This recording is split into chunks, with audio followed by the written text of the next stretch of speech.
Shay, you've told us many times you've never been focused on a streak or scoring or whatever it is, but the fact of the matter is you're prolific as a scorer night in and night out.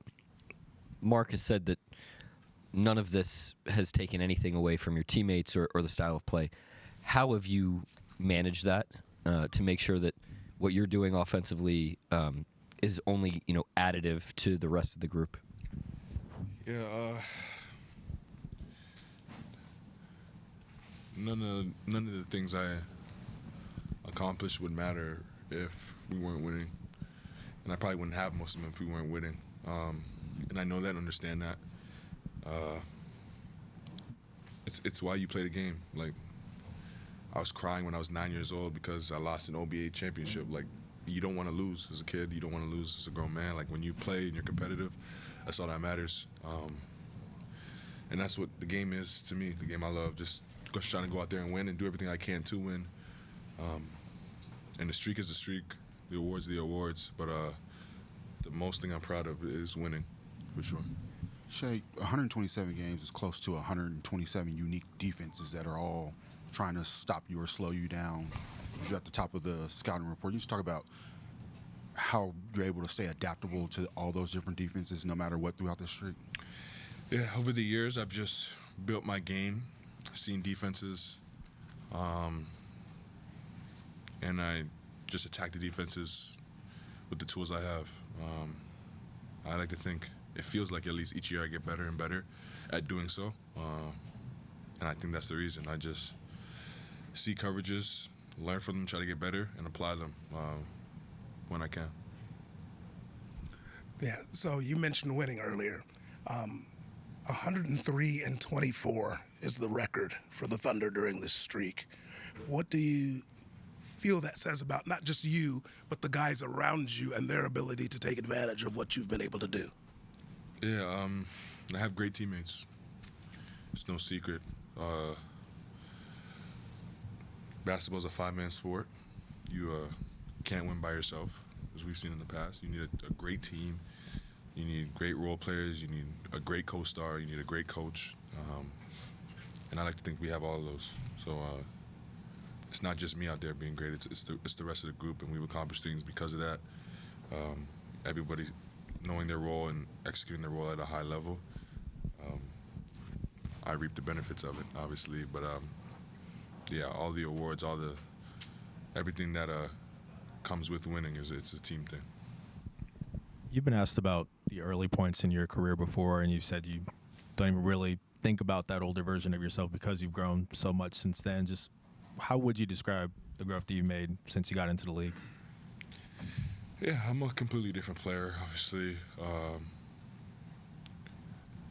I think I've had like a lot of luck with like great people in my corner, people to help me grow, like in my skills, people help me to grow with my body, people to help me grow with understanding the game, and then just people to help me grow off the court, family, friends, my wife, my son. Like it takes a village to accomplish great things, and without them, I wouldn't be the player or man I am today. So it's more than just me. Tie game, shot clock's off at the end. Felt like the stage was set for you to get another game winner. How tough was it for you to give the ball up there? Yeah, I saw like Joe on the side, like a double was on the way, and I didn't want to just like shoot a crazy shot and leave them time on the clock just in case.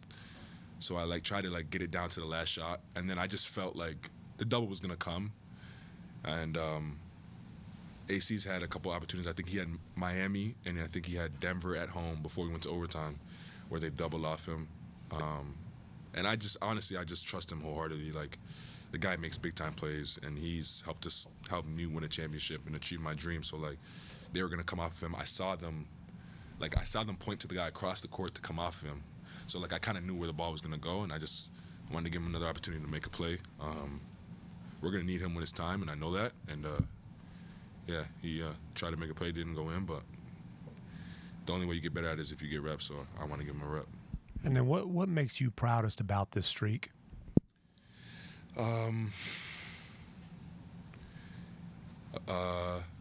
Like, we've won throughout the streak, most importantly. And then I just had so much fun playing basketball in the last like year and a half. Probably because I've done a lot of winning, but just like the group of guys, they always make losing lighthearted and winning super fun. And when you stay in the right mind frame, when you stay together, when you're connected as a unit, and just have fun throughout the whole process, you get the best out of things, and that's what this group is. Mark has mentioned plenty of times that you, in your development, never see yourself as a finished product, but after the consistency of the streak, obviously you're elite in the mid-range at the rim, around 40% from three, get to the line, leveled up as a playmaker. What else, if anything, is left for you as an offensive player? I've never had a season at 50, 40, 90.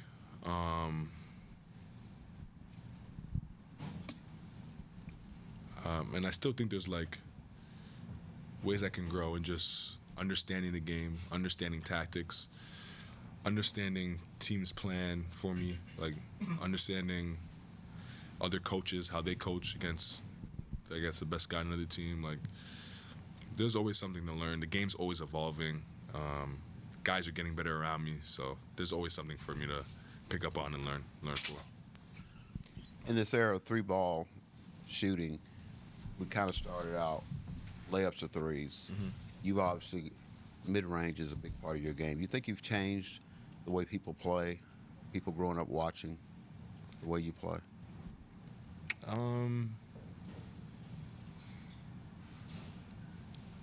don't know.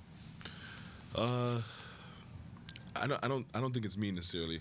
I honestly shoot and have fallen in love with the mid-range jump shot because of guys like Kobe Bryant and Michael Jordan, Allen Iverson. So like, if anything, they changed the game and how it was played. Those are just my favorite players and who I try to model my game after. So I just try to implement it in today's NBA. But yeah, it's them if anything. 127 straight games. You've seen a lot of stuff. You've seen a lot of different defenses thrown at you, just a whole lot of different things. But through the whole process, you've always seemed calm. Like, outside of the highs, you've never seen low. And even in the highs, you seem pretty, like, chill. How much does your calmness play a role in your consistency? Yeah, it's pretty important. When I was younger, I was like I was like a lot of ups and downs, just like when I was competing. And I've worked on that obviously as I've grown as a human being, but I think that allows you to just like stay in the moment above all. And when you do that, you give yourself the best chance to succeed, and not dwell on the past or worry about the future. But staying in the moment is the secret of it all. Yeah, Jay, did you know how many points you had when you took the shot that put you over 20? Nah. I mean, like, I knew, like, I was around there, but I didn't know exactly how many. Like, I could tell, like, I was going to get there eventually tonight. But, yeah, I didn't know exactly how many. But once I heard the crowd, I was like, oh, okay, that must have been it. So you never take a peek at the scoreboard or anything? Nah, not my point total. I used to do that, and it didn't work out for me. So I, like, forced myself not to. Yeah. Shay, I saw you walk over to your people after the game and hand them the jersey. Where's that going? I don't know. I don't know. I'm bad with like memorabilia, so I wanted to like give it to them so they knew what to do with it before I lose it or forget. Yeah, they'll probably frame it or something. Thank you, Shaq.